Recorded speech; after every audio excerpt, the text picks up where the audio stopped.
బాలకృష్ణ గారు నన్ను అడిగారు. అండ్ మనం ముఖ్యంగా సినీ కార్మికులందరికీ, ఎందుకంటే ఇక్కడ ఆంధ్రాలో కూడా డెవలప్ అవ్వాలి, వీళ్ళందరికీ సేవలు చేయడానికి ఒక అవకాశం నాకు వచ్చింది. అప్పట్లో మన గ్రేట్ ఎన్టీఆర్ గారు, నాగేశ్వరరావు గారు వాళ్ళు ఫస్ట్ స్టూడియో అనేది వాళ్ళు స్టార్ట్ చేసింది వాళ్ళే. అది చాలా పెద్ద ఒక రిస్కీ బిజినెస్ అది. ఎందుకంటే సినిమా ఇండస్ట్రీ ఉంటుందా లేదా తెలీదు, అది మెయింటైన్ చేయాలి. సినిమా ఇండస్ట్రీ ఇట్లా తిరుగుతుందంటే దానికి కారణం డిస్ట్రిబ్యూటర్. ఒక డిస్ట్రిబ్యూటర్ చాలా రిస్క్తో సినిమా కొంటున్నారు. సినిమా ఆడితే ఓకే, సినిమా ఆడకపోతే పాప ఎక్కడో పైన ఉన్న వాళ్ళు రోడ్డు మీద వస్తున్నారు. నేను ఇక్కడ డెవలప్ అవడానికి నేను ట్రై చేస్తున్నాను. అదే మాదిరి మిగతా అందరూ కమిటీ వాళ్ళు కూడా అదే మాదిరిగా సాయం చేసి ఆంధ్రప్రదేశ్ ఫిలిం ఇండస్ట్రీని ముందుకు తీసుకెళ్ళాలి. జై బాలయ్య, జై బాలయ్య. చాలా సంతోషంగా ఉందండి ఈరోజు. మరి మీకు ఒక ముఖ్యమైన విషయం చెప్పాలి. ఒక నెల క్రితం బాలయ్య బాబు గారు నాకు ఫోన్ చేశారు. ఆ ఫోన్ రావడమే నాకు చాలా ఆశ్చర్యం అనిపించింది. బాలయ్య గారు నిజంగా ఫోన్ చేశారు లేదా అని చెప్పి నాకు డౌట్ వచ్చి మళ్ళీ నేను ఫోన్ చేస్తే నేనే బ్రదర్ అని చెప్పి మీతో మాట్లాడాలన్నారు. ఎందుకంటే మేము షూటింగ్లో కలుస్తుంటాం, అది వేరే విషయం.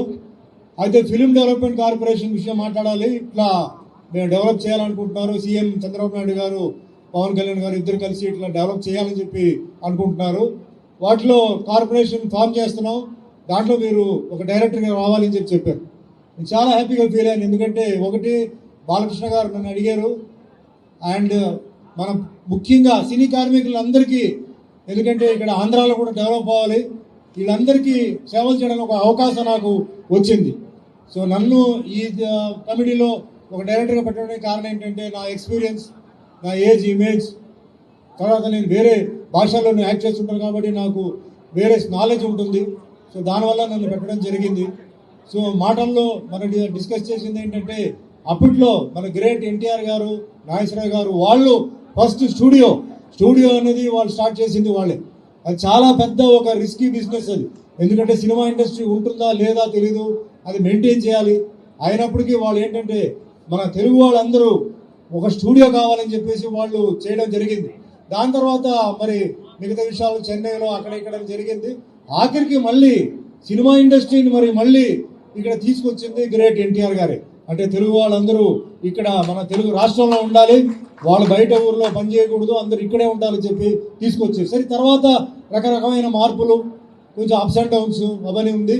కానీ ఈరోజు హైదరాబాద్ అంటే ఫిలిం అంటే ఇండస్ట్రీ అంటే వరల్డ్లో తీసుకుంటే కూడా హైదరాబాద్ అనేది అది ఒక సెపరేట్ హబ్ కింద అయిపోయింది. అదే మాదిరిగా మనకి అమరావతి ఆ విధంగా జరగాలని చెప్పేసి మన ప్రియతమైన ముఖ్యమంత్రి గారు చంద్రబాబు నాయుడు గారు చెయ్యాలని చెప్పి నిర్ణయించుకున్నారు. జనరల్గా ఏమవుతుందంటే గవర్నమెంట్ ఫామ్ చేసినప్పుడు సినిమా ఇండస్ట్రీ మీద పెద్ద ముప్పు ఉండదు. వాళ్ళు వేరే అంటే ఎక్కడి నుంచి ఇన్కమ్ వస్తుంది జనరల్గా మెయింటైన్ చేయడానికి దాని మీద వెళ్తుంటుంది. కానీ చేతులు ఎత్తి నమస్కారం చేస్తున్నాం చంద్రబాబు నాయుడు గారికి, పవన్ కళ్యాణ్ గారికి. ఇండస్ట్రీ ఇక్కడ డెవలప్ అవ్వాలి, ఇక్కడ ఉన్న టెక్నీషియన్స్ కూడా డెవలప్ అవ్వాలి. ఇక్కడ ఎంతో మంది కళాకారులు ఉన్నారు, నిర్మాతలు ఉన్నారు, దర్శకులు ఉన్నారు, ఇక్కడ కూడా జరగాలని చెప్పేసి వాళ్ళు నిర్ణయించుకున్నారు. సో చాలా విషయాలు నేను బాలయ్య బాబు గారు ఈరోజు మార్నింగ్ వస్తున్నప్పుడు డెవలప్మెంట్ గురించి మాట్లాడారు.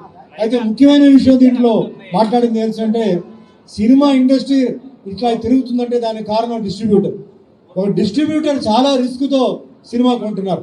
సినిమా ఆడితే ఓకే, సినిమా ఆడకపోతే పాప ఎక్కడో పైన ఉన్న వాళ్ళు రోడ్డు మీద వస్తున్నారు. సో ఆ డిస్ట్రిబ్యూటర్ని, ఎగ్జిబ్యూటర్ని మనం ఎలా కాపాడాలి, గవర్నమెంట్ సైడ్ నుంచి ఏ విధంగా మనం హెల్ప్ తీసుకోవచ్చు, ఆ విధంగా కొన్ని చెయ్యాలి. అదే మాదిరిగా డెవలప్మెంట్ జరగాలి. ముఖ్యంగా చెప్పాలంటే మన ఆంధ్రాలో సముద్రం ఉంది, విశాఖపట్నం కానీ నెల్లూరు కానీ తీసుకుంటే సముద్రం ఉంది, అరకు ఉంది, అద్భుతమైన హిల్ స్టేషన్, ఈస్ట్ వెస్ట్ వెళ్తుంటే ఆ అద్భుతమైన గ్రామీణ ప్రాంతం ఆ సీనరీ ఉంది. ఇలా చాలా ఉన్నాయి. అది కాకుండా ల్యాండ్ చాలా ఉంది.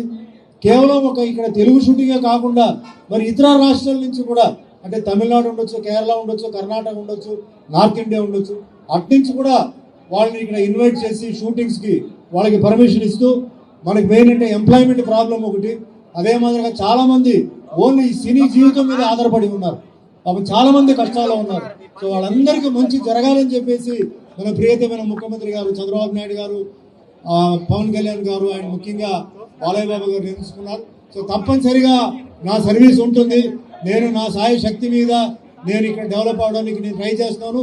అదే మాదిరి మిగతా అందరూ కమిటీ వాళ్ళు కూడా అదే మాదిరిగా సాయం చేసి ఆంధ్రప్రదేశ్ ఫిలిం ఇండస్ట్రీని ముందుకు తీసుకెళ్ళాలి, ప్రపంచంలో ఒక మంచి పేరు రావాలని చెప్పి మనస్ఫూర్తిగా కోరుకుంటూ నాకు ఈ డైరెక్టర్ పోస్ట్ ఇచ్చినందుకు మరోసారి బ్రదర్ బాలయ్య బాబు గారికి ధన్యవాదాలు చెప్తూ సెలవు తీసుకుంటున్నాను. జై బాలయ్య.